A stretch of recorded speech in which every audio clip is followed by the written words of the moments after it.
Hello, everybody, and of course, welcome back to another episode of XtalknIsh with your boy X. And Ish. You already know what to do. If you are on Facebook, please make sure you like and share this broadcast. If you are on our Facebook page, go ahead and hit that like button. And as well, if you are on our YouTube page, go ahead and hit that red subscribe button. And as well, go ahead and hit that notification bell so you can be notified for shows like this one in the future. Ding. Thank you for that, Ish. And as well, check us out on Periscope, on X/Twitter/ whatever Elon Musk is gonna name it next week, Twitter, bro. and then we'll call it from there. And No, Twitter. you can check us out on our page at XtalknIsh, and as well on my personal page at X_Williams81. I retweeted it. Of course, our very special guest here once again, Mr. Casey McKinney. He went ahead and retweeted it on his personal page on Just Another Football Show. So we appreciate him once again, not just for retweeting it, but being on the show for tonight and joining us to talk a little bit about some Week 6 recap that we have here for tonight. Before we start off, of course, our show, before I throw it over to Ish, let's be, of course, great hosts and great hosts, I should say, to welcome in Mr. Casey. And we'll let you go first and let us know how you've been. We haven't seen you in a while. We just want to hear from you. Every time you're on the show, you give us some great insight. So how you been? I've been waiting for that Tuesday afternoon message, man. I keep waiting. It's been a minute. It's fine. I know. I don't want to overextend your graciousness of being on this show. So I want to make sure that we gotta stretch it out a little bit. I can't have you on all the time. Then people get bored of having Casey. Man, Casey on here all the time. Man, we can't watch this all the time. Nah, I'm just kidding. If you was on here every other week, I would love that. But I know you're busy. We're busy. We try to get you in. We can't have that many Chiefs fans on the screen, man. No, we're doing our thing over there at Just Another Football Show. New episodes coming tomorrow and Friday. We do Wednesdays and Fridays during the season. Recap, preview, talking all the stuff. So it's fun. We're having a lot of fun doing it. We're all over the place now. Social media, Twitter, TikTok. We're doing best bets on Friday, Saturdays. It's a lot of fun. We're getting it, trying to get all the likes and shares and subscribes. You guys know how it is. I ain't got to explain it to you. If you want to make a little money, go ahead and check out Just Another Football Show. They hidden over there. They in the green. We're trying. We had a good week. We appreciate this comment, of course, from our guy, Fracture Wana. He says, blessed to see another week of football. X and Ish continue the grind. Hands down, my favorite podcast. Now, I know he's just saying that just to be nice, and I appreciate that. But we do seriously appreciate the shout out when it comes to letting people know that this is your favorite podcast. And what we will do, we will continue to try to be great and also continue to reinvent ourselves to continue to keep giving you guys what you want of the football coverage. So with that being said, let's just go ahead and get straight into the thick of things. Now, I was going to start it off with Monday Night Football, but I feel as though we need to go ahead and start off with the biggest question of the weekend so far, with some of these big teams going down with the 49ers and the Eagles. At the moment, we have 5-1 teams. I want to ask my panel here, and of course, ask everybody that's tuning in at the moment, who's the best 5-1 team after Week 6? I'll start it off with Ish, since we haven't heard from him, and started off with again, not just who's the favorite team, who's the best team at the moment, but how have you been as well, Ish? I've been doing good. Been a busy week, but excited to be able to come on here and talk about this past week, because there was a lot that went on. No more undefeated teams. A lot of great games. A lot of predictions that I had looking like they're coming true. Mainly speaking about all three quarterbacks playing in this. I thought about texting you while I was watching that game, but I decided to let you make it. It's not going to happen, but continue. It's going to happen, but I decided to let you make it anyway. But as far as who's the best 5-1 team, hands down, without a doubt, it's the San Francisco 49ers. I don't want to hear any of that other mess from anybody else. I know plenty of people were jumping up and down talking about how they lost to the Cleveland Browns. And anyone who is out here saying, oh, they lost to the Cleveland Browns, they clearly can't be number one anymore, you obviously don't know anything about that Browns team, because that Browns defense is by far one of the best, if not the best defense right now in the league. I mean, they're top pass in passing yards. I think they're third in rushing yards as far as the defense. They have just been playing out of their mind, and not to mention, there were a lot of injuries that were going on in San Francisco. You had the Christian McCaffrey, Deebo Samuel. I know that firsthand because my fantasy team suffered this week from injuries, and Trent Williams also. So there are a lot of injuries on the San Francisco team. It wasn't, a full strength San Francisco team. And on top of that, by far, Brock Purdy's worst performance. And if that's his worst performance, I mean, you really got to look at that team and think, golly, if they play even close to their potential here on out, they are going to be a tough team to beat. It's going to take the kind of performance that you saw from Cleveland's defense to do it. I mean, honestly, realistically, Cleveland's offense didn't really have anything to say. They're playing with a backup quarterback who threw 2 interceptions, but that defense really kept them in the game, really allowed that offense to just grind it out, get some field goals, and pull out a good win. But at the end of the day, it's San Francisco, hands down. Okay, see what you got for us. Yeah, I mean, I'm with Isher. You got to go with the 49ers. I mean, all things being equal, everyone's got to deal with injuries and what have you. I do have my questions about this team if Christian McCaffrey's not playing, and we haven't really seen it, so I can't say one way or the other. But I tend to be one of the guys that leans towards the fact that this 49ers winning streak and all the games that, this is how well they've played really lines up with that trade for Christian McCaffrey. I think that as he goes, this team goes. I'm not taking anything away from the Browns defense, but Brock Purdy wasn't doing it for me this weekend. Anyone who was following along or maybe had an over on passing yards, something wasn't for me. But we also got to remember that team was they make the chip shot field goal really, and we're not talking about this. We've still got an undefeated team.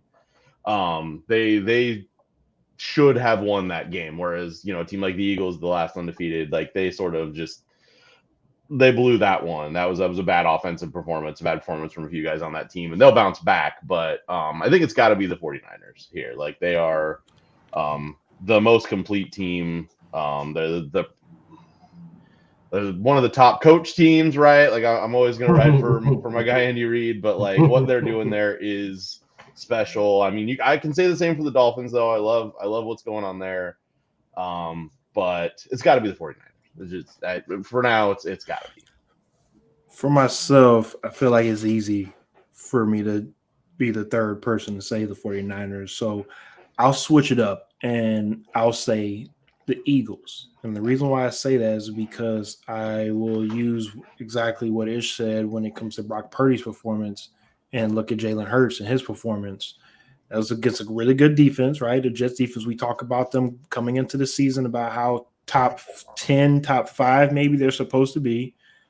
We've never seen a 3-interception game from Jalen Hurts before, right? So I don't know about y'all, but I definitely saw Cowboy Nation were the first ones to try to say, oh, well, look, you guys keep on getting on Dak. What about Jalen? What about Jalen? Well, the difference between Jalen and Dak is that Jalen has been to a Super Bowl. So y'all need to shut the hell up, because at the end of the day, Jalen Hurts can go out there and throw for 20 interceptions. As long as his ass take his team to either an NFC Conference Championship game or a Super Bowl, all that gets erased.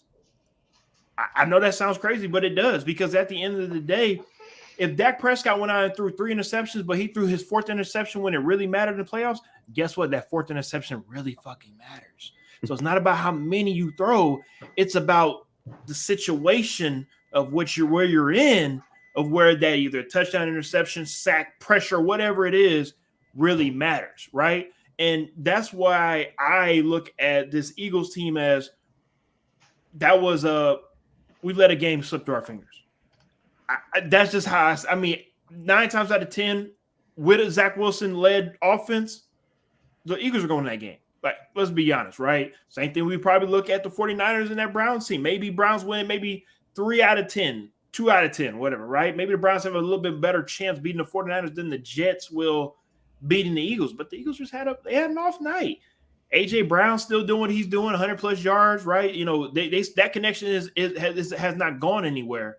It just Jalen had a bad game. Jalen looked like a little bit that he was regressing and going back to his old ways, holding on to the ball a little longer than he needs to, and just not seeing the field the way that he needs to. But if I know Jalen Hurts the way I know him, dating back all the way to Channelview High School, Ish knows exactly what I'm talking about over there on the east side of Houston. If he has any type of bad performance, he will bounce back. This is not, in all disrespect to Cowboy Nation and Dak Prescott, he will not fold under the pressure like Dak Prescott has multiple times. He will find a way to fix this, get it right, get the train back on the tracks. And again, well, these two teams we talking about right now, 49ers and Eagles, we might be talking about them in the NFC Conference Championship game. That's where I see both these teams. I'm not really too concerned. I'm not worried about the Eagles. Now, the big question, and we'll get to that on Sunday, will be, of course, the upcoming matchup with the Eagles and the Dolphins. That's where a lot of questions will be answered when it comes to both of those teams when those two teams face off against each other on Sunday. I had Adrian already reach out to me earlier today and asked me who I have for that team. For that game. I said, honestly, I need a day or two because I could see that being a toss-up, right? I mean, it really comes down to who wants to play defense. I think both teams can put up 30, but what defense is going to make a crucial stop in the fourth quarter to allow that team to win the game? I think the biggest thing for me when I'm looking at that game is the matchup has to be that Philly defense versus the Miami offense. I think that's the matchup. That's the key. I mean, why not vice versa as well? Why not that Philly offense versus the Miami defense? Because I don't think that when you really look at this Miami team and you look at what makes them tick, what gives them their identity, it's that high flying offense, it's that speed, it's everything that they have going on. And I feel like in the games where they have done poorly, it's against these tough, gonna grind you out, make you actually grind for a drive kind of defenses that gives them a hard time. If any defense they play that it has a soft secondary where they can kind of, pick them apart, get the big play, they tend to do well in those games. It's the games that they have to sustain drives, the games where they're really having to grind down the field. Those are the games that Miami tends to do poorly in, and that's what this defense is set to do. Also, that front four for Philly has historically caused problems against some of these teams that have the quicker guys that like to move players around. And that's the big matchup for me on Sunday that we're going to be watching out for. Because if Jalen Carter and some of these guys can get pressure on Tua and make him have to throw it quickly, how is Mike McDaniels how is he gonna scheme it up to where he can get the ball to Tyreek Hill and Jalen Waddle quickly so that they can make plays out in the open field and we get to neutralize that pass rush? I think is the big thing. Gonna be a lot of screens. That wouldn't surprise me at all. A lot of screens in that game. Let's go get to the comment section right quick. Fresh one that says, I like how there are 3 NFC teams in top 5, and everyone was saying the NFC is wide open and anyone can make the Super Bowl on that side. It's gonna be tough on that side. Also, not only Dak falling under pressure, it's the whole team, in my opinion. Also, he says Eagles Dolphins in the Super Bowl would be an amazing game. This is the preview of what's to come. Now, for me, it's the Dolphins when it comes to. We've seen the Eagles last year, obviously, get to the Super Bowl. Not just last year; they've been to Super Bowl, multiple times in this last 20 years, right? In the last 23 years of just this century. Mm-hmm. But it's the Dolphins that have to get over their own mental hurdle. This is an organization that really, let's be honest, they really have not been able to pick themselves up since the Dan Marino days. Yes, they had a couple of years here and there, Ricky Williams, Shad Pennington, even the Jay Cutler days, Brandon Marshall, they've had some okay years here and there, but they have not really been able to get together. I feel like this is the best Dolphins team we have seen in decades, probably. I'm talking about collective group, mainly more so the offense is carrying the defense, but if, like you said, if they can get the offense going and they can put up points quickly, and that's really their bugaboo. If they can't put up points quickly, it's hard for them to get into a rhythm. But by the time they get into a rhythm, sometimes it's too late for them. And a team like the 49ers will grind it out. A team like the Eagles will grind it out and won't allow them to get back into the game. KC, last thoughts before we move on? I I think that this Eagles defense is everyone's sort of remembering this team from last year. They're a middle of the road defense statistically. They rank 16th in the league in aggregated stats. You put them all together. I think the Dolphins roll them. I really do. I think that they're gonna. Woo! I think it's gonna be Calling it. You not calling it out pretty right now for on the on a Eagles. Tuesday? Don't need to wait on it. And, well, we record our Friday podcast on Tuesday, so my picks have already been recorded. Okay. Maybe some things change between now and then, but I think there's a lot of underdogs this weekend, and the Dolphins being one of them.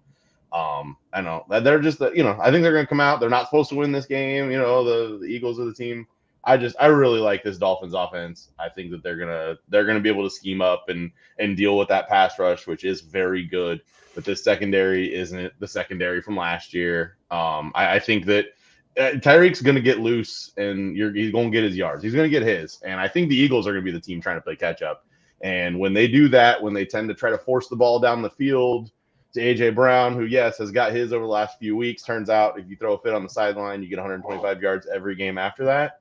But when they force the ball down the field like that, you see some mistakes being made, and that's what they have to avoid. I think they need to be the team to slow it down. They need to get Swift going. They need to keep Tua off the field. This is similar to those fast Chiefs teams that we saw, a handful of years ago, where teams need to slow them down. They need to keep them off the field. That's how you beat these teams, and I think that's how it's going to work. We'll see, but I feel like I'm on the Dolphins pretty big on that game on Sunday. See, KC's never played wide receiver like Ish and I, so he assumes anytime a wide receiver is being I'm on the joking that that they need something, but in reality, go and check my timeline. I'm we're joking. Just excited. That's all. We just love the game that much, KC. That's all. There's too many good names on too many good pieces on that. Not everyone's gonna get theirs every week. No, He's been on it. I know. You know how it is. I know how it is. It is what it is. Let's go ahead and head across the pond and check out this London game that. If I'm being frank with you guys, I feel like the Titans had a opportunity to come away with a second half victory. Reality, the Ravens should have probably beat them a lot worse than they did in this game. It should have probably been 34-16. But the Titans do what they do when it comes to grind out games in the second half, to where they try to stay in games that they probably shouldn't have been in, even though. Not just that they lost this game, they also seem as though might have lost Ryan Tannehill's status with his injury is still uncertain. But because of Ryan Tannehill's injury, that made way for Malik Willis to make an appearance. And I want to throw this over to Ish, because Ish has been chomping at the bit to hopefully have his prediction come through, to where he's able to see all three quarterbacks for the Tennessee Titans play this season. With that being said, Ish, I'll throw it over to you. What's your thoughts on this game, quarterback situation? Let's not spend too much time on this. Everybody, I know everybody don't want to listen to this. We can go ahead and move on quickly. No, it'll be real quick. From my standpoint, I'm just going to say it like this, and this is kind of why I wanted to reach out to you when this whole situation transpired.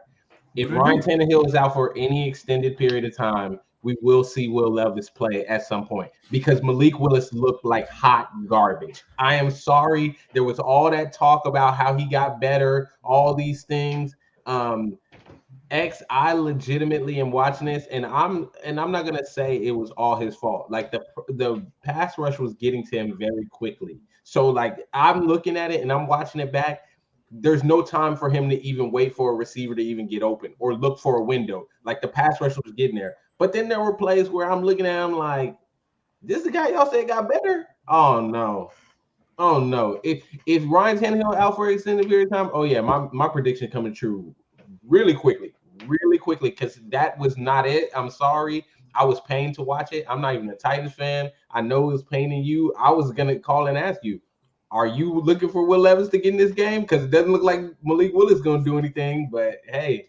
They stuck it out and let him ride it out to the end, which I think was a mistake, but not my team. Okay, my question to everybody is, if you guys think Malik Willis is that bad and Will Levis can't even beat out Malik Willis, what's the point of us seeing what Will Levis can do? KC? Well, I mean, Brock Purdy couldn't beat out anybody either, and here he is now winning games in the NFL. I think you got to figure out what you have, right? Like he may not be better. I mean, the coaches see the practices, they see everything. He's not getting a start. That there is something to be said for that. But the Titans have to know what they have at the quarterback position going into the draft next year, and they're going to be drafting early. I think they may be picking up some picks. Who is this team trading Derrick Henry to? Why is he on the sideline when you got the ball inside the 5 with a chance to tighten this game up and I don't understand. The only thing that can be happening here is they're keeping him healthy to trade it. I don't get it. So, and maybe that's why you got Nuke Hopkins is out here mad at himself for going to this team. It's a total mess here. So yes, throwing a young quarterback into it's probably not a good idea, but I think you have to know what you have, because then what do you just have both these guys on your roster going into next year? Do you keep you have to know what you're doing going forward, and the only way to do that is to get these guys both out there and sort of see. I mean, we've seen what we can do, and it's not great. But you got to see what both guys can do. You have to know what you have as a team to go forward and let the kid get some game minutes and see what's going on. I'm with you. I don't think he's going to be great either, but if you have him sitting there, then maybe that's the excuse and the crutch for next year, right? As well, we're going to give this kid a shot instead of drafting somebody or going after somebody, Kirk Cousins or something. I don't know what the thing is. Do they think they can win now? Are they going to a full rebuild mode? These are things that this team's got to figure out pretty quickly, because the trade deadline's just a couple weeks away. So I don't know how you feel about this, KC, but I think I mentioned it last week, or maybe X and I talked about it a little bit a couple weeks ago.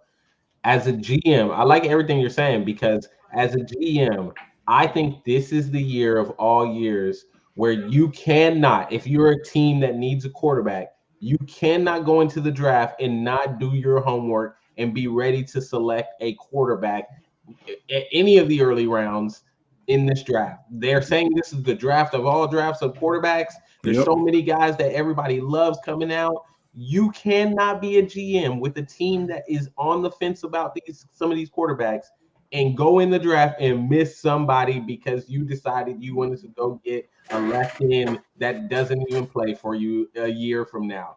This is the year that you have to sell out for a quarterback. So like you said, that's one of the reasons why I think all three of them have to play this year. I got to know, is Will Levis the guy? Because if he's not, I got to go select a quarterback next year in the first or second round. I got to go get him.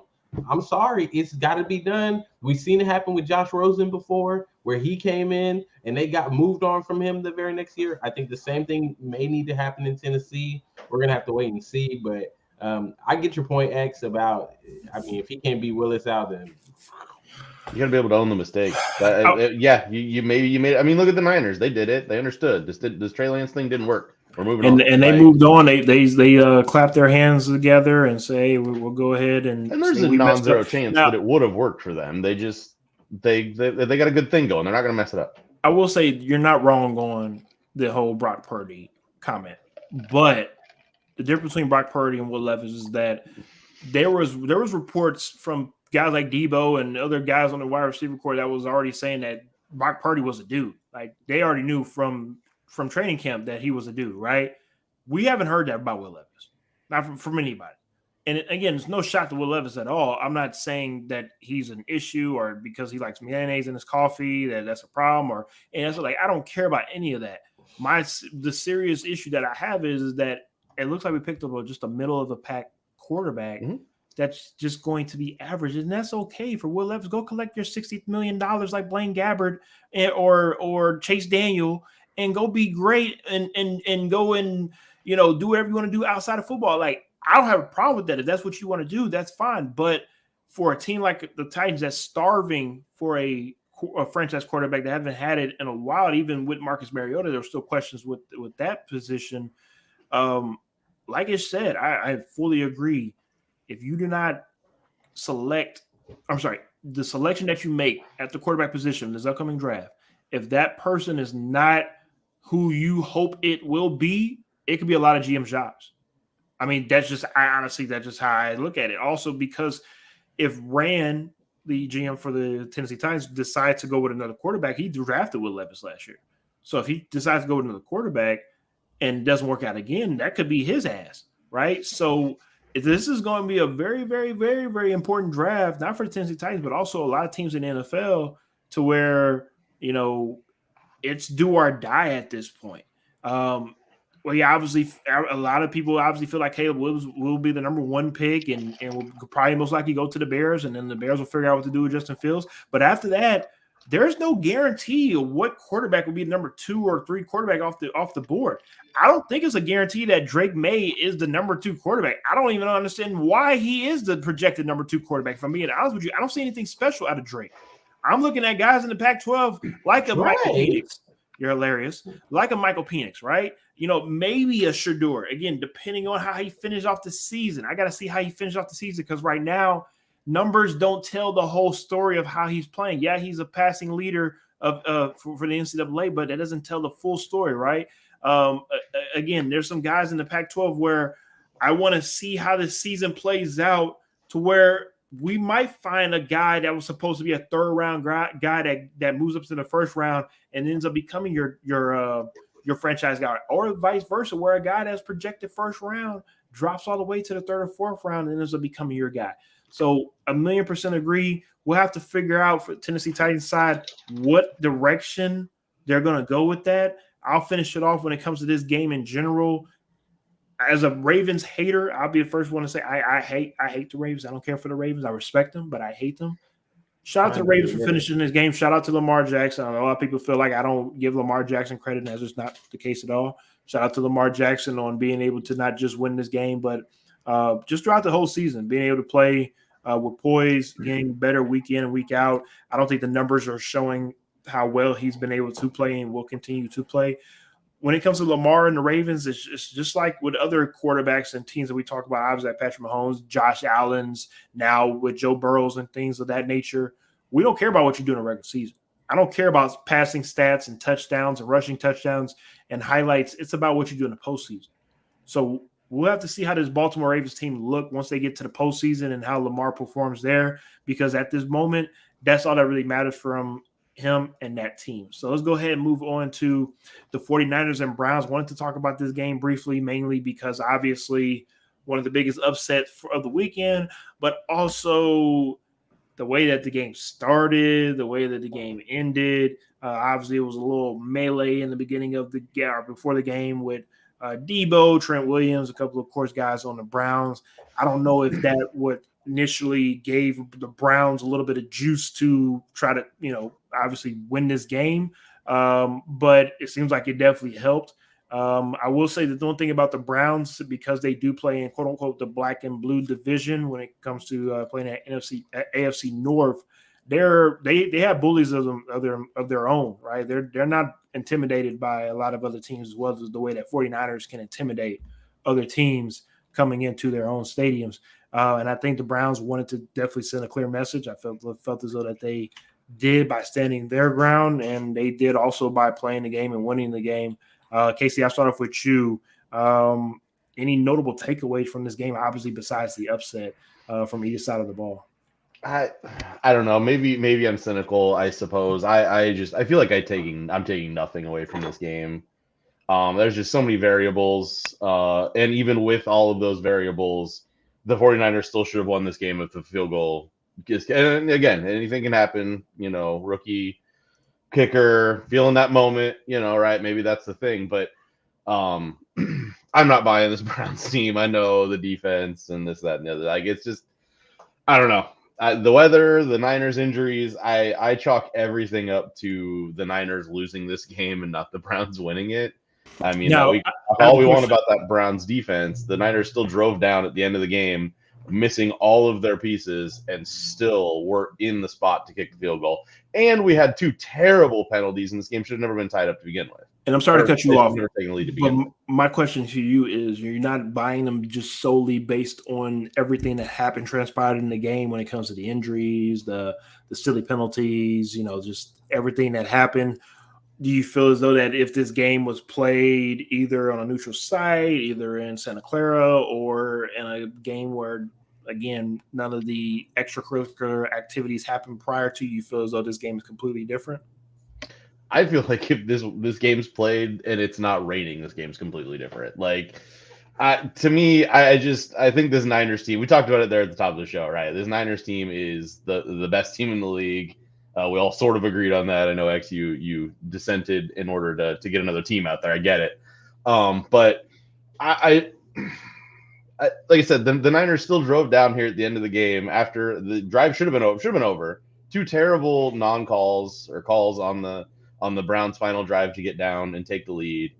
But even then, still, Brock Purdy, who I constantly give a hard time to, still drives that team down, minus Christian McCaffrey, minus Debo, gets them in field goal range to what should be most NFL kickers are making, and it doesn't go his way. Like, I'm not going to overreact either way on this game, I suppose. I think that there are some good teams in the AFC, specifically the AFC North. That's going to be a tough division. But I don't think this Browns team makes the playoffs. Like, I'm not buying them that much. Yeah, the defense is very good, but they've got a weird situation going on with Deshaun that no one knows what the hell's going on. So you can get out maybe one game. We see this, but the more times that you start a rookie quarterback, the more likely he is to fail and fail hard. Or, a new quarterback, rather, a backup quarterback, not a rookie. But you get your backup out there. He's going to succeed they're going to dumb the playbook down. They're going to make it easy for him, but eventually you can. And I'm not buying this Browns team, and I'm not worried at all about this Niners team. I definitely took the under on PJ Walker going into that game, and you ain't wrong. He wanted to light it up. That's just good old sports betting for you. Any given Sunday, man. Gotta love it. Ish, your thoughts? Similar to KC, I didn't really take much from this game for a number of reasons. I think traditionally we have seen this story from the Browns before.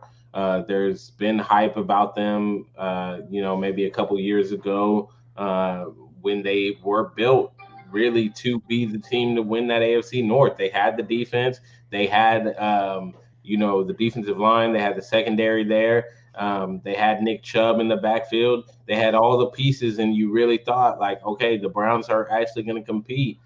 And then they went out and they laid a stinker. And, I mean, a lot of that had to do with the division they play in. And like you said, the black and blue division, right? That is a division that is just they're going to beat each other up. And, whoever comes out of that division, it's almost as if they're limping into the playoffs because they beat each other up in that division.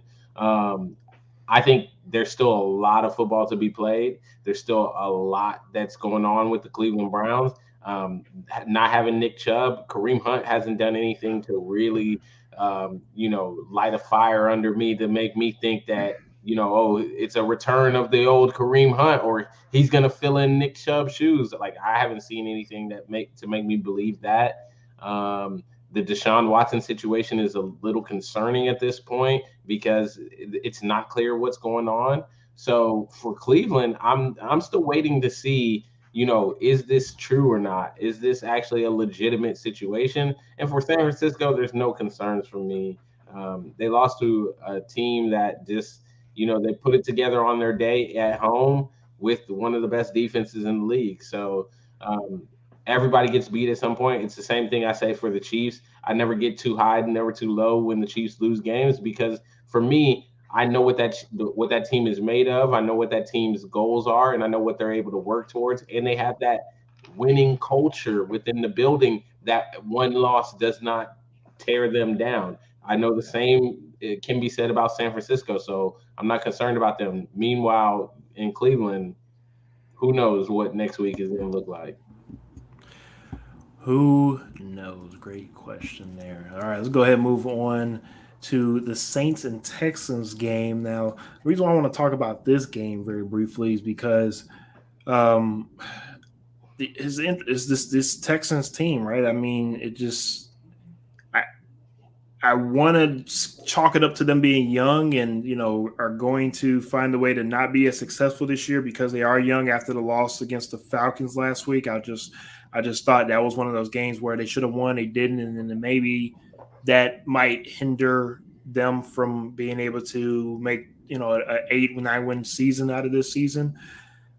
They proved me wrong. They definitely were able to take advantage of the home field by beating the Saints, which we talked about. Well, my apologies, I talked about in pre-show. Ish unfortunately wasn't able to join me, but I definitely knew that there were going to be a lot of Saints fans in the building.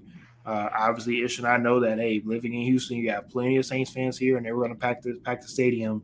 And unfortunately, they left home, go back to their Houston estates with a sad face because the Houston Texans found a way to pull off the upset.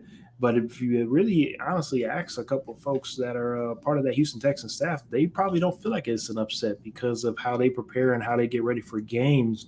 So with that being said, Ish and KC, just looking at the schedule of what they were able to accomplish so far, they are 3-3. There were some games that they probably should have won. There were some games that they probably should have lost. And maybe 3-3 is a good point after 6 weeks. Does this Texans team find a way to get into the playoffs or maybe even win the AFC South? I'll start off with Ish. I'll start off with you, sir.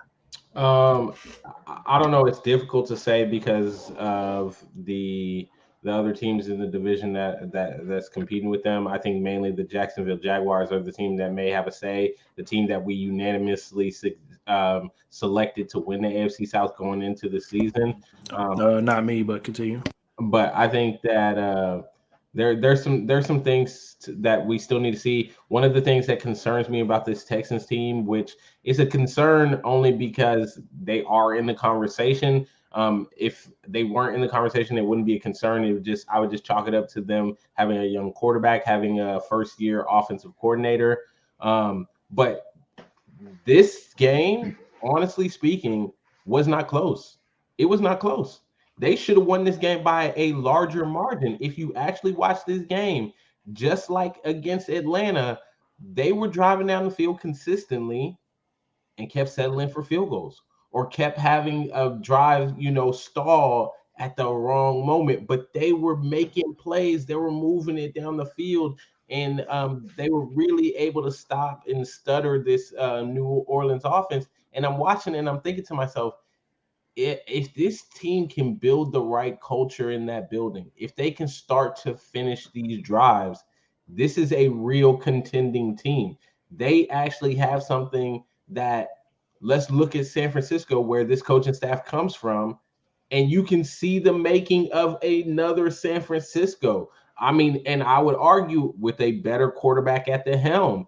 CJ Stroud has only shown that he is able to withstand the pressure that teams are bringing to him. Now, the question I have and that I'm going to be watching out for and why I don't quite believe they'll win the division, as teams get more tape on him and teams start to adjust to him, will he and his rookie offensive coordinator be able to sustain the success that they have seen early in the season? I would argue that some of that success comes from the fact that, one, it's a rookie coordinator who we don't really know his tendencies.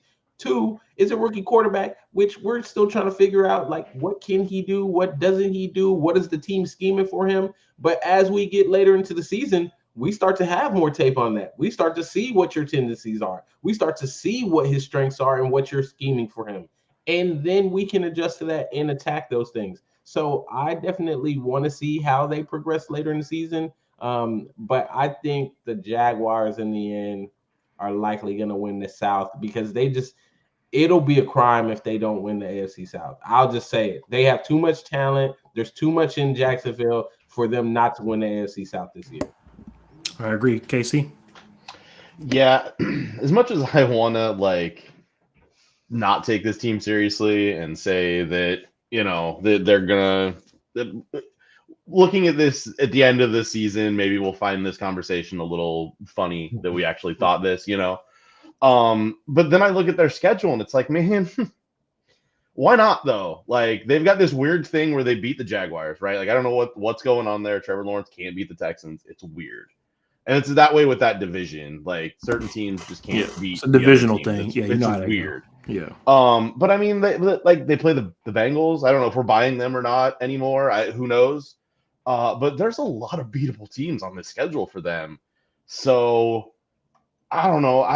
Does this division doesn't send 2. They'd have to win it. And I just don't think they can get that far. This team is absolutely doing all the right things. They are building, they're heading in the right direction. They're going to be good, a very good team going forward. I think that it's just a little too early to see it happen this year. But who knows? We could see a team sneak in. I just think maybe if that North beats each other up enough and only sends a team, I just don't see it. I don't see them getting over the Jags. Even if they do beat them again, it's tough to. I think that Jags team's just too good, but we'll see. Like you said, looking at their schedule, I think they have 2 4-week periods where it's going to be very interesting to look into, and it starts this upcoming Sunday against the Panthers. This is supposed to be a win, right? The Panthers are 0-6. You're playing against the number 1 draft pick. Obviously, the storylines are going to come in against about C.J. Stroud versus Bryce Young. C.J. Stroud versus Bryce Young, right? That's what's going to be the lead up to it. But the Texans should probably win this game, even though they are on the road to a bad Panthers team. But don't be surprised at all if Bryce Young and this Adam Thielen connection continues and they find a way to beat the Texans. Wouldn't surprise me at all. And that's just because that's just the way the NFL is. You can make the face all you want to. We see it every Sunday-ish, right? So if that happens, which is, again, that's fine. You play the Panther. My apologies. You play the Buccaneers a week afterwards. Mm-hmm. That's really the real test because we don't even know if the Buccaneers are real either, right? Because we wanted to find that out last week against the Lions, and I think we learned more about the Lions than we have about the Bucs after that game, right? So we'll know more about the Texans in these next 4 weeks. They play the Panthers, Buccaneers, Bengals, and Cardinals. If they go 2-2, they have a shot. But they got to go 2-2. They go 1-3. I don't know if they are able to make up because the last 5 weeks of the season, but really it's the 4-week stretch that I'm about to bring up is really what's going to determine them either getting into the playoffs or winning the division. They play the Jets, the Titans, the Browns, and the Titans. And really, I'm not even concerned about the Titans beating them or anything like that. It's about the physicality that they are going to have to ensue over that 4-week period in December that you have, 2 out of those 4 games will be outside. So the elements will play a part. And then also playing against the Browns, even though you are in Houston, that's a very physical team. We talk about it every year about them being physical. So if they can stay healthy, maybe they have a shot. But also, again, just looking at the schedule, like Casey said, we might get to week 14, 15 and say, yeah, that was cute. That was a cute little story of the Houston Texans. But the first half of the season, it is cute. That's what the first half of the season is about. Some teams are playing better than they should, and some teams are playing not as good as they probably should, and that leads me right into these 2 teams. Now, you can make a case for probably both of these teams when it comes to probably could play a lot better, but the main team we're talking about right now, of course, is the New England Patriots and Bill Belichick, of course, being at the helm, and it is not the standard. It is not the Patriot way, the way that they are playing at this moment. They are currently 1-5 now after the loss against the Raiders, and also losing to a Bill not Bill Parcells, my apologies, a Bill Belichick disciple when it comes to Josh McDaniels, which is something that does not happen at all unless your name is Mike Vrabel. For him to have that happen, I'm pretty sure he's not going to get fired in the middle of the season. That's not what's going to happen, right? He should be. Anyways, that's not what's going to happen. He should be. I understand, but out of respect, and out of all that stuff, what he's done ain't getting fired at all. He's going to either walk away, they're going to mutually walk away, or he's going to head right into the office. One of those 2 things. That's the only thing that's going to happen. They're not going to let him walk away. He's going to go and coach for the Cardinals with or the Bears, right? He's not going to coach the Bears with Caleb Williams next year. Like it's not going to happen. But I will say, if things continue to trend where they're only probably going to win 4 games, maybe 5, Bill Belichick need to go ahead and say, hey, it might be my time to go ahead and move on somewhere. Casey? Well, I mean, first, this Patriots team needs to lose games. They need a quarterback. They don't have one. So another team. What are you gonna do? Bring in another coach and maybe win a couple games that you shouldn't? And no, I think you just keep with the status quo if you're the the Patriots, you can hide behind he's Belichick. We're not firing him. We know that's not happening stuff.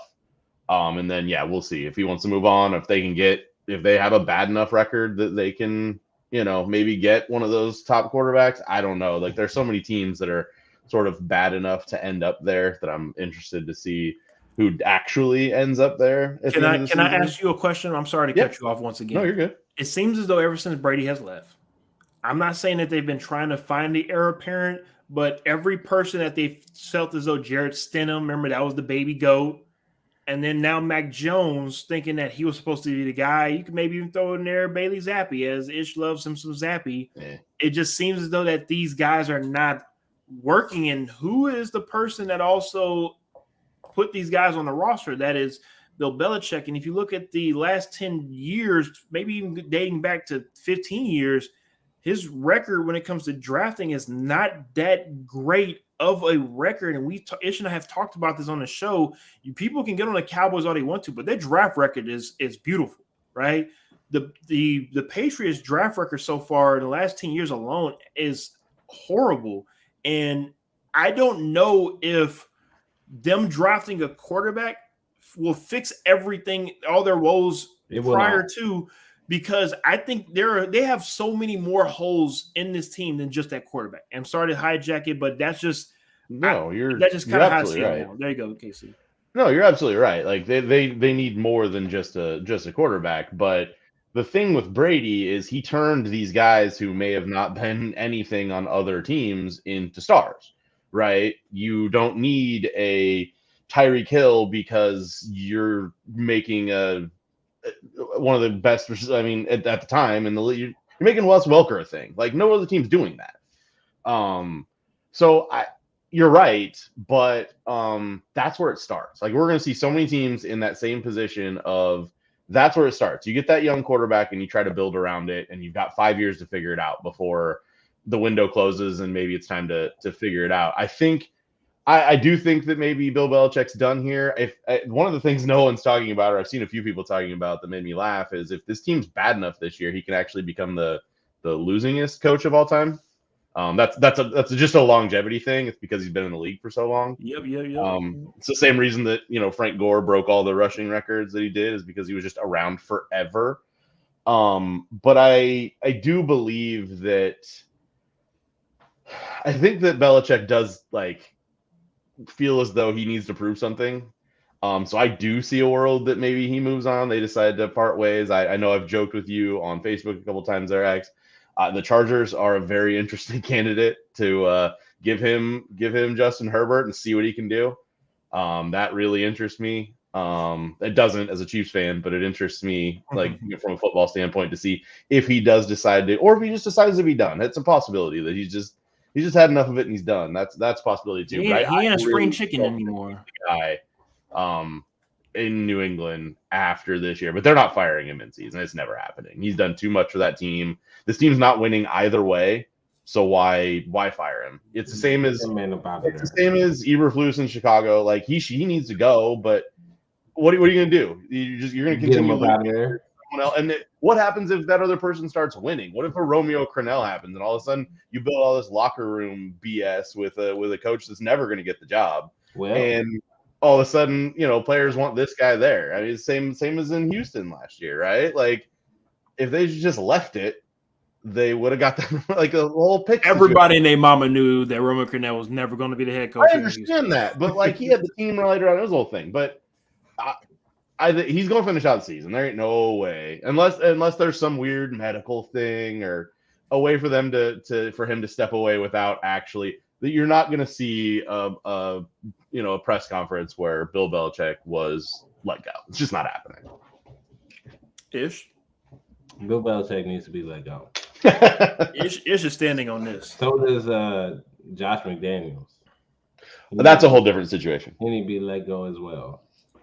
That they can't do that. And the funny thing is, these are two teams that very much going to be in the thick of things when it comes to the quarterback race in the draft. I mean, you look at New England, you look at Las Vegas, you look at Atlanta, Chicago, Arizona. I mean, the number of teams that have question marks at quarterback, all these teams right now are battling it out. So this game was interesting from the standpoint of, well, the Raiders, while you won during the season, you may have lost in the offseason because now you're going to be behind the Patriots when it comes to picking for quarterback. Because let's not get anything twisted here. Las Vegas needs a quarterback as well. Like they're pulling out some of these games. Jimmy Garoppolo has been anything but great. That offense has looked shambles as they normally do in and out of the season. Las Vegas always up and down, and I don't understand this thing with Bill. I understand like his service. I understand what he's done. He needs to go. Okay, he probably should have gone before the season even started. They should have moved on, entered into a new era, called it the year to rebuild, whatever they wanted to. Because honestly speaking, anybody who looked at this team could tell that this team was going to struggle. We have seen Mac Jones enough to know Mac Jones is not the guy. People, shut up about the Jacoby Myers thing, okay? If he was in New England, he would be doing just as horrible as Juju Smith-Schuster is doing, okay? He wasn't going to be doing anything better in New England if he was still there. So shut up about they gave Juju the same contract. It doesn't matter who they gave that contract to. DeAndre Hopkins could have gone there. He wouldn't have been putting up numbers in that New England offense. That offense is terrible. It is terrible. It don't matter who is that wide receiver. It's terrible right now, okay? So we need to start talking about the complete rebuild in New England instead of the nonsense that people are talking about with what wide receiver they should have gotten all season. Mac Jones, don't even talk anymore about is he the guy? He's not the guy, okay? We're moving on from him at the end of the season.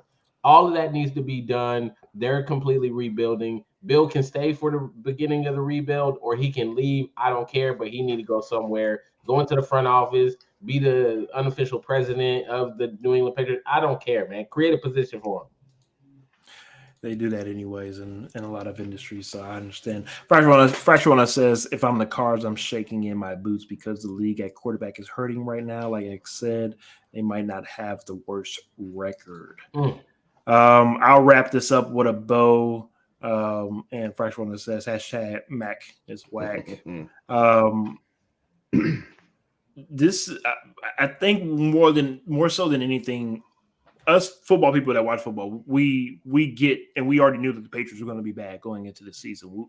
But the casual fan, when you think of Patriots indoor Bill Belichick, you automatically are going to think Tom Brady included, and automatically going to think winning, automatically going to think they're going to get to either an AFC Conference Championship game or a Super Bowl. Those days are over with. Same thing goes in Pittsburgh with Mike Tomlin, and it just goes to show you as well too. And I told you, Ish, and I talked to Adrian about this when it comes to, are some of these older coaches getting outdated and past their time? And I'll throw in John Harbaugh as well too.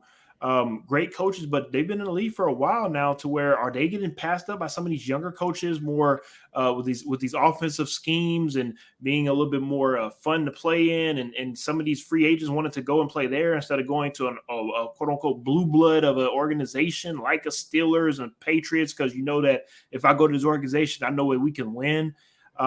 I think the mystique and the nostalgia of some of these places, and I'll start off also with Green Bay and Lambeau Field. We haven't seen the mystique of Lambeau Field since Michael Vick messed that up for Brett Favre 20 plus years ago. I'm just being completely honest. It wasn't Colin Kaepernick. It was Michael Vick. And ever since then, I haven't seen the nostalgic or the mystical Lambeau Field since then. And the only place right now that people are really scared to play in, it would be Kansas City. I mean, I think Arrowhead is the only place where people will say it's loud as hell and you playing against Patrick Mahomes. That is the only place I will say in the NFL right now where that is the only quote unquote mystique. Until somebody else recreates it in their home facilities with Buffalo, which they can't even host whenever they host a playoff game, they find a way to mess that up. Maybe with the Lions in Detroit, maybe they start something up. Maybe the 49ers, obviously we talk about them. I mean, we have to see who wants this, right? Who wants to take it away from Chiefs Kingdom? Who wants it? Because right now it's up for grabs. It's the Chiefs to hold on and to have until somebody else says, "Hey, I want that throne now." We've even seen this in like the Vegas betting lines. Like home field used to be 3 points, it's not anymore. It's closer to 2, maybe 2.5, depending upon where you're playing. The home field advantage is less of a thing in the NFL now, or at least it's viewed that way, than it was just a handful of years ago. I agree. Quickly want to talk about this Lions-Buccaneers game only because of just the way that everything transpired. Going into this game, it was a lot of question marks when it comes to both these teams. They didn't really know who was real, mainly more so about the Buccaneers than the Lions. I think we know more about the Lions than the Bucs. I think this game answered a lot more questions for both teams. And I'll start off with you, Casey, really quickly. Are the Bucs who we thought they were? I think the Bucs are a middle of the road team. If that's who you thought they were, then sure. I think my takeaway from this is the Lions are for real. I think they are a very good team. I think that they were able to overcome the injury to Montgomery. I think that was potentially could have been a big deal for them. And they were able to still come out and win this game. I mean, the Buccaneers are going to have good wins. They've got, great players. Baker's playing okay down there. But ultimately, that division's going to be a mess for how it shakes out. Someone's got to win it, and it'll be similar to last year where they're all going to be, other than the Panthers, within a game or two. And we'll see who – it just depends on who beats up on who the most. Could it be the Buccaneers? Absolutely. I was very big on the Saints doing it preseason. I've sort of fallen off of that a little bit, but I don't know. I think that they're a fine team that isn't going to get a whole lot better. They also probably need to address the quarterback situation. I know that Baker's the guy for the future. They're going to lose Mike Evans. He's going to go play for someone else next. Like, these are all things that they're going to have to address. They're just sort of riding it this season while they still can. Definitely agree. Ish. I'm gonna say a very, I guess what would be an old cliche saying on the show, but this is an example of a team doing what they're supposed to do, winning the game that they're supposed to win. I think we've talked about it since they beat Kansas City in week 1. The Lions are starting to turn a new leaf. They're trying to be that contending team, trying to be a team that's showing that, hey, we can compete. And if you're gonna be that kind of team, you got to win this kind of game, right? Like Casey said, Tampa Bay is a very middle of the road kind of team. I don't think they're really good. I don't think they're bad. I think they're just kind of somewhere in the average range. And for Detroit, I think they're above average to a good team. And I think you have to win those kind of games.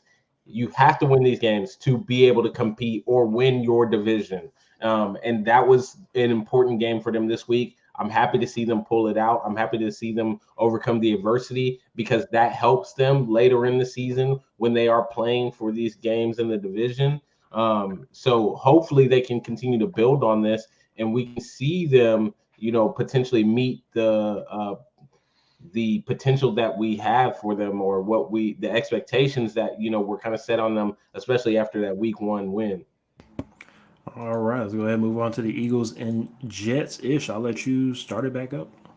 Yeah, with the Jets and the Eagles game, I mean, this just continued to solidify for me that this Jets defense is a Super Bowl caliber defense. I've been saying it, like this team, honestly, they get the right quarterback there. Who knows what they're able to do. They'll really go as far as that defense takes them. For Philly, I'm not too concerned after this. I mean, we saw some of the same problems we've been seeing with them that we already knew they had. If they start to press, they tend to make mistakes. That's the one way to get Jalen Hurts. If you can get in front of this team and force Jalen Hurts to have to really chase you, when they start to press, they will make the mistakes. But ultimately, they lost to a team that has a Super Bowl caliber defense. The Jets just need to keep finding ways to pull these games out. If they can keep doing this, I think the closer we get to the trade deadline, the more you're going to hear the buzz of a Kirk Cousins people saying, "Hey, Kirk, do it." I don't think Kirk wants to make that move, but like I said, the closer we get to the trade deadline, they can keep pulling these games out. The more pressure it puts on some of these teams, like a Denver with Russell Wilson looking to move on. Is there a way we can, make a deal that we can give them that bridge guy until Aaron Rodgers comes back? Would New York be willing to do that? I think if I'm New York, I'm looking for a deal like that, something that makes sense for us. Because honestly, Zach Wilson, he's what's holding them back. I'm sorry to say that. I don't want to pinpoint him and just be like, oh yeah, well this guy he's not it, but he's not it. He's not it. If you want to compete for a Super Bowl, which they can with that defense, he's not it. You didn't see the news, Ish? Aaron Rodgers will be back. We talking about what we trading for quarterbacks for? Aaron Rodgers will be back this year. Aaron Rodgers you just rubbed some magical mushrooms on the Achilles, and he's gonna be good to go. I don't want to hear that. I'm tired of them saying that. I don't know what you're talking about. He's walking. He's walking now, so he'll be back. Okay, man.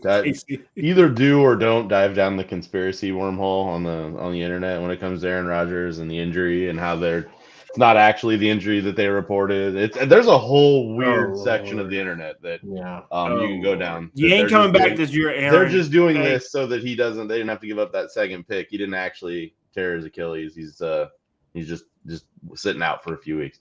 No, everything Ish said is absolutely correct. This Jets team is Super Bowl. This defense is Super Bowl caliber. How you come to terms with that as a team, knowing without probably saying it out loud as a team that your quarterback is the thing that's holding you back, has got to be just as frustrating as it gets. And I don't know if they're gonna try to figure out the quarterback situation. We've all said it for weeks that there are a handful of guys that they should be going after that would be upgrades over Zach Wilson. But I mean, if you look at their schedule, obviously they got those division games, which are going to be tough.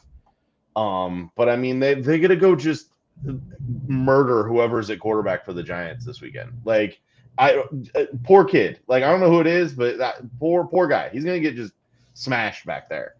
Chargers aren't good. Raiders aren't good. Falcons, Texans, Commander, like they can win these games. They could find themselves in the playoffs. And then it's just, where do you go from there? Because you're going to play a good team in the first round and you're going to get smoked probably, or maybe not smoked because your defense is still going to keep you in it. But, you're going to watch, one of these good teams beat you because you couldn't get it done. It kind of sucks for them, really. But I don't see him making a move. I don't think they want to give up more capital for maybe a shot this year. As much as I hate to say it, because this team, like you said, is built. I can't see it. I think they're gonna just ride with Wilson and die with Wilson. Like, I think that's it.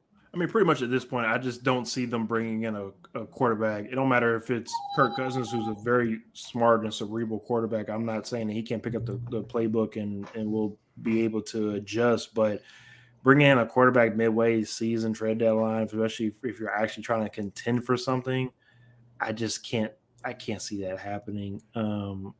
Especially, obviously, when you have Aaron and how heavy he is on the books. Now, he did obviously take a pay cut coming into this season, which freed up a lot of money. But this Jets team, one week they look like a Super Bowl caliber defense. The next week they look middle of the pack. And because Zach Wilson's there, I can't take them seriously because of Aaron Rodgers is not there to bail them out. That's really what it comes down to. So for right now, the Jets are 3-3, just like the Houston Texans. And we'll see how these two teams play out in the second half of the season. Like you talked about, Jets play the Texans later on in the season. That game could be very interesting. It could come down to who's the better quarterback in that game, right? So we'll see how that game plays out. All right, let's finish up tonight with the Giants-Bills, and then we'll finish up with the Monday Night Football. Giants-Bills Sunday Night Football. KC.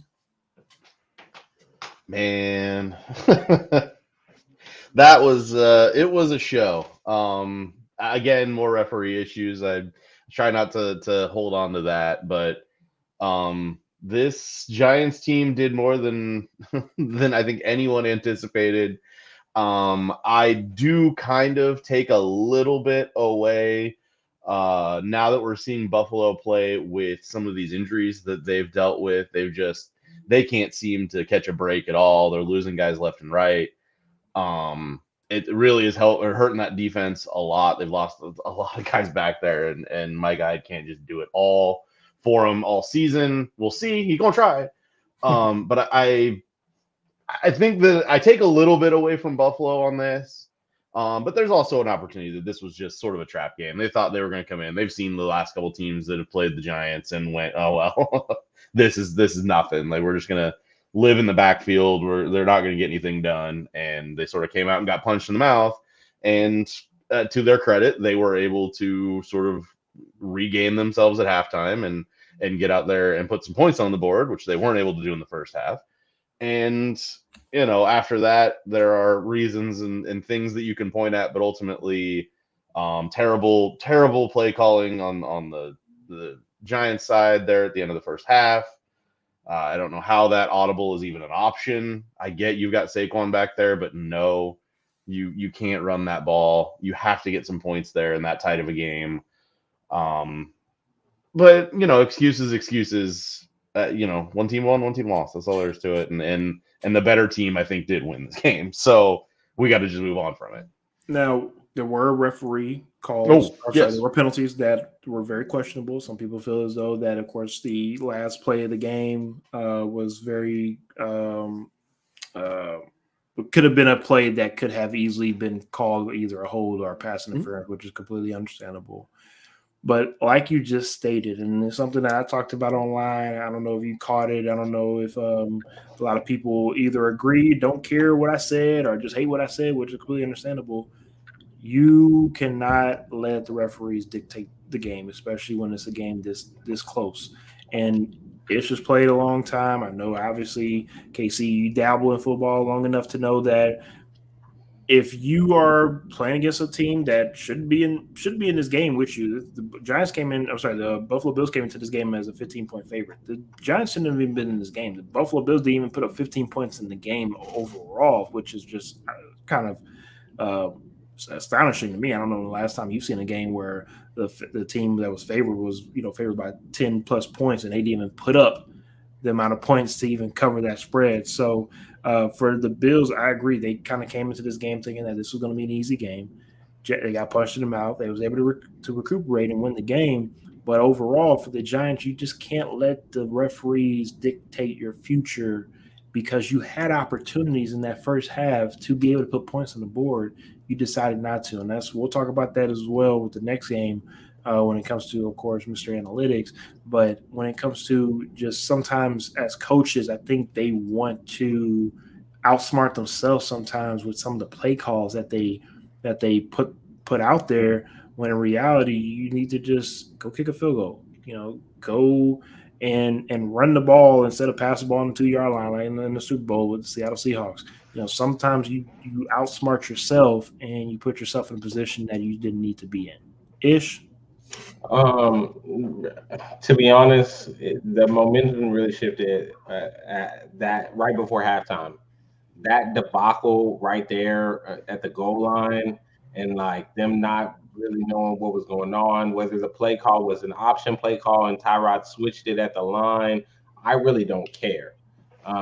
Because as a coach, you need to make sure you call a play, you call your best play in that situation, the play that you feel like is going to guarantee you either to get points or allow time for you to kick the field goal. You have to walk away with points there. The momentum shift there going into the locker room is really what propelled that second half and caused the Bills to come back and win that game. It was an ugly game. It was going to be an ugly game. But that whole thing, inexcusable. I don't care who's at fault. Both Brian Daboll, Tyrod Taylor, they both need to, put their hands up and apologize to the entire team, the entire city, because that is honestly, as I'm watching it, I'm just sitting there like, there is no way you go into the locker room and you don't get points there. That changed the entire game, because if they get points there, even a field goal there, it changes the dynamic of that second half.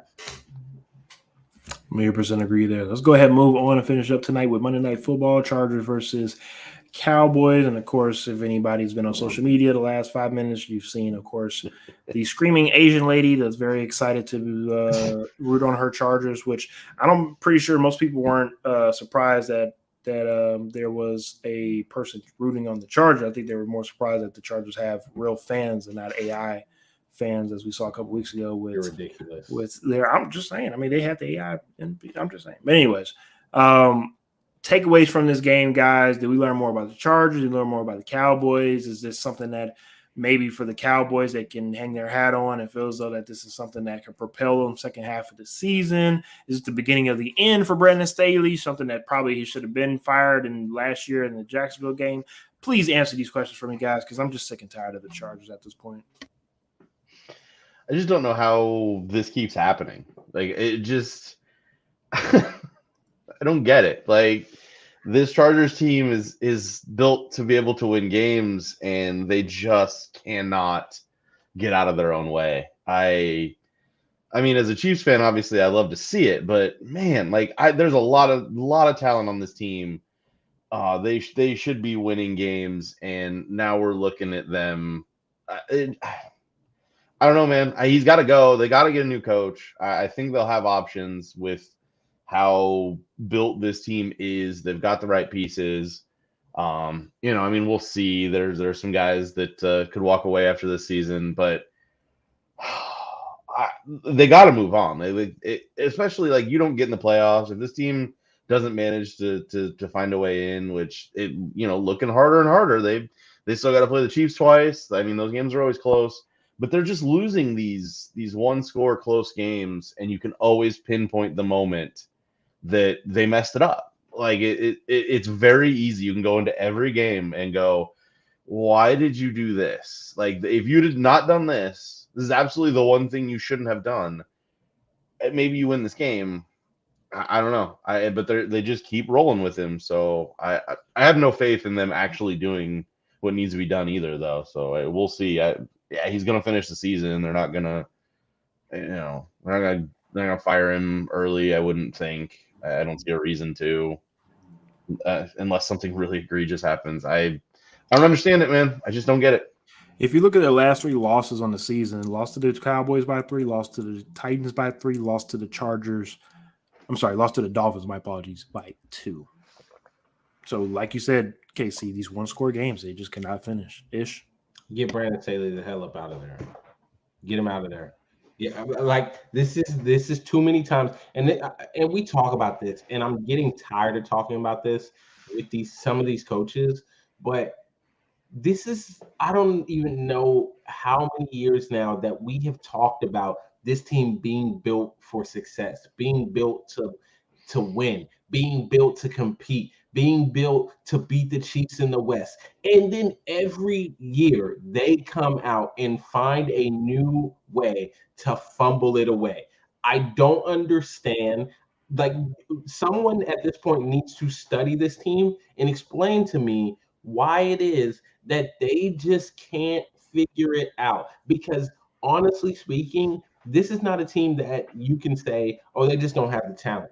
Oh, there's just this clear hole in the team. Because to me, they don't have these like glaring holes. They just have a situation of they don't know how to win some of these games, or they just throw games away that they're winning. Like they'll be leading a game, all of a sudden, well, fall apart. We're gonna give a game to Las Vegas out of nowhere. We're gonna give a game to Denver out of nowhere. And it's like, how? You're supposed to compete to win the West, and you're dropping these games against these teams you should be beating. This game was a winnable game. Yet again, how they lost this game, I'm sitting here scratching my head like, dude, Brandon Staley, what are you doing? And then some of the calls you're making in these games, I'm sorry to say it, but it reminds me of Anthony Lynn before he got let go. And when we got to the point where we were saying some of these mistakes you're making, some of these calls you're making, I'm sorry, with a championship contending team, you cannot continue to do this. You have to go. It got to that point with Anthony Lynn. We were saying the same thing. I feel like it's deja vu. We're saying it with Brandon Staley. Like It's a championship caliber team, and you are just constantly making these mistakes as if you're a rookie coach. You got to go. I'm sorry. I need him out of there. I don't know who they bring in. That's the one thing for me that I guess that's why they hold on to him, because who do you replace him with that's going to immediately, I guess, keep you at the level you are or propel you to a higher level? I can't think of anybody right now that just automatically does that for them. So maybe we're gonna see him again. KC got a couple of names. Oh, I got a couple names. He's itching. I mentioned Belichick earlier. Let him know, KC. I don't think that happens. But the answer is Harbaugh. He's done in Michigan after this year. I'm telling you, he's coming. He's coming. You don't say that. You don't say back, that. And he's gonna actually. Yeah, I'm telling you. I need 2 more years more in Michigan. I need at least one national championship, then he can go. He's not going to LA. We could. I don't see why. Why not? I've always. He's going to go to the NFL. Which team would he go? I think that's the team to go to. It's ready built. They're ready to win as long as you stays in the Midwest. I think he goes to Chicago. No. I think he goes to Chicago. He pairs up with Caleb Williams. You'd be famous if you could win. And he goes to Chicago only if they have the number 1 pick. I mean, they will, but that's my point. I think he goes there. It's made for him to be able to literally just walk right into that situation with all those draft picks, with the defense being okay. It can get a lot better. The defense is bad. It's okay. It could get a lot better. Remember, they traded away Roquan Smith and all these other guys. They had a fire sale just last year.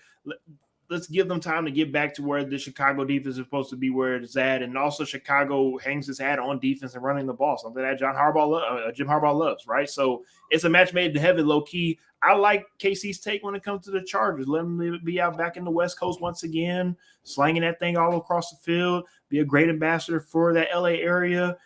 Both opportunities fit. It's just really going to come down to is how Jim Harbaugh is going to finish off the season at Michigan. And then the hoopla once again will start up with him, just like it did last year. We'll go from there. Every year. That's what they do. All right, gentlemen. I thank you guys once again for joining us. I know we went a little past our hour, but we have to because we got our guy KC on here. We got to talk a little bit about football. Hey, it's all good. No worries on this end. I know the people that are tuning in, they appreciate your insight. And we definitely appreciate you for joining us once again. We appreciate everybody as always for tuning in to XtalknIsh. Make sure y'all tune in next week. I'll have another question for you guys for, of course, our giveaway for this year for our mini helmets signed by Mr. Leonard Williams himself. Next we'll be hand delivering it. Yes, Ish keeps saying that, but I keep rolling my eyes. So I'm going to go ahead and stick with rolling my eyes on that one. But as always, make sure y'all tune in. Next week, we'll give you another clue. Next Sunday, we'll let you know about our picks for the Sunday slate. Other than that, before we get out of here, KC, take it away. Let them know where to find you. Man, anywhere you get podcasts, Just Another Football Show. Like I said, we run twice a week. We're Wednesdays and Fridays. We're having a lot of fun. You can find us on all the social medias. We're on Twitter, at Another FB Show, TikTok, at Another FB Show. That's where you can find all of our best bets. We do some clips from the podcast, things that we've done. So we're out there trying to spread the good word.